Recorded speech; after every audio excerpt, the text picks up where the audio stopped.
In the grim darkness of the 41st millennium, there is only war. And complaints from nerds who really, really care about this stupid sci-fi setting that really just costs way too much money. Hello, this is Couch Gang, and welcome to the first ever episode of Warhammer Wednesdays. This series I plan on creating to really just kind of use my platform as a means to complain, spit ideas, just generally talk shop about one of my favorite hobbies of all time, Warhammer 40,000. Now, normally I intend on this channel, this whole creative process I'm doing, to be talking about fantasy fiction, sort of my Dungeons & Dragons universe that I've built up and expanded over the course of, 5-6 years now, or I guess I should say more so since high school. And I figured I would take a little bit of time out of my schedule to sort of do something that's a bit more for me and for more fun than anything else. And so when it comes to talking about Warhammer 40,000, I feel like it's probably a good idea to sort of get a framing for my experience with the hobby and my sort of position of privilege, I guess you could say, when it comes to talking about different kind of subjects. So starting off, my history with the hobby began mid-8th edition. At time of recording, 10th edition has yet to release, but I'll be playing through that, rest assured. And I split the Dark Imperium box set with my brother. He got the Space Marines, he ended up playing Ultramarines, and I kept the Death Guard. Now getting into the game, the Death Guard were super cool. I, really liked the zombie aesthetic. I didn't really know too much about the lore. I had been reading 40k lore for a few weeks leading up to actually getting into the game, and at the time I was kind of more interested in Age of Sigmar. Ultimately, I'm glad my dad thought, I'll give him 40k, there's no difference, and then he bought me the tiny, 3 Plague Marines and some Poxwalkers versus 5 Space Marines starter box for Christmas, and I guess you could say that was the true root of where it started. But anyway, now that I had an army, I really got into the lore and kind of read more about the Primarchs, the different Xenos, and I quickly learned that Xenos were probably one of my favorite things, but Nurgle, rest assured, was my favorite Chaos God.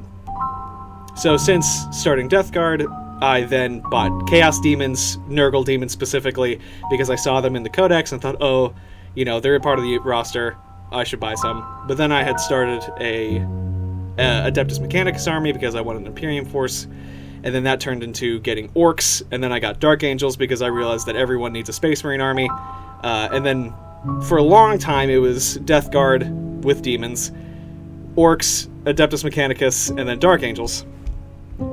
But, after that, 9th edition kind of became the season of, I get new armies. It started off with the Leagues of Votann. I've been, across all fictions. I love dwarves. I just love their aesthetic. I love generally their themes, just grudges and master craftsmanship and just being hard asses. So when I got Leagues of Votann, I sold my AdMech. I haven't looked back. I didn't regret it. But now going into 10th edition, I've now gotten into Tyranids. And I have every intention of splitting the Leviathan box set and then just keeping all the Tyranids for myself. Okay, so to recap, I have Dark Angels as a proud son of the Lion, Leagues of Votann, Tyranids, Orcs, and Nurgle. And currently I don't see myself buying a new army unless Kroot get, an actual season of support and new units. That would be super cool. So with all that being said, that's sort of my experience in the hobby side of it. I have played in 2 tournaments once. I don't know where me and my brother placed in that first one. It was during a convention. We lost 2 games, I think, and won our third. And then in the second one, I got third through a technicality. It was actually a cheating scandal, but I can't say I was a top earner in a GT. So with my personal experience in the hobby out of the way, I can sort of talk about expectations for this show, you could call it. First, I want to preface that this is more for experienced hobby nerds, people who generally know the lore, know certain community reactions like Games Workshop and their, hatred for independent creators. Though at times I will provide context for whenever I'm talking about a subject. But really, it's just going to be a mostly candid rant about sort of an expression of expectations and wants for Warhammer 40,000. Coming from a perspective of my personal desires, airing grievances from the fan community, and then, creating expectations from logical trends within Games Workshop's sort of own actions. And with all that in mind, I can entirely predict that I'm going to have a couple of hot takes that some people won't, agree with. But to that I will say, it's my show, I can do whatever the hell I want, and you can't tell me not to. So at the end of the day, I would like this show, series, what have you, to be just a personal little pet project, a window into the hobby of Warhammer 40k nerds, and as a means for us to express particular wants and desires, but we know our expectations aren't super high on them ever to come true. But, here we stand. In terms of how this show is going to fit into my regular schedule, creating videos and lore for the August Keys, it's going to be a weekly, just sort of a side project for people to tune into if they prefer more established lore for, one of the biggest hobby games ever.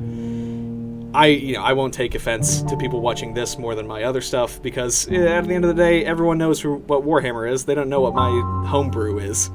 And so the expectation is, I don't take offense to it, truly. But as it stands, this has been the first episode of Warhammer Wednesdays. My next episode, I plan on it being about Demonkin codexes, combining Death Guard with Nurgle demons, War Leaders with Khorne demons, all that good jazz. And I know that's something that a lot of people have talked about in the community before, and I would kind of like to give sort of like a wrap-up on it before. I've not seen most content creators like 40k Theories or Baldermort actually talk about Demonkin codexes. As cool as it would be, it's something I'd like to tackle. And so with that, that's been the first episode of Warhammer Wednesdays with Couch Gang. If you liked it, please hit the like button. That'd be super sweet. If you want to subscribe, that'd be super dope. I'm not going to force you to. I'm not going to hound you. Not that I could. And if you would also like to share the video, I would really, really like that. All right, thank you. Bye.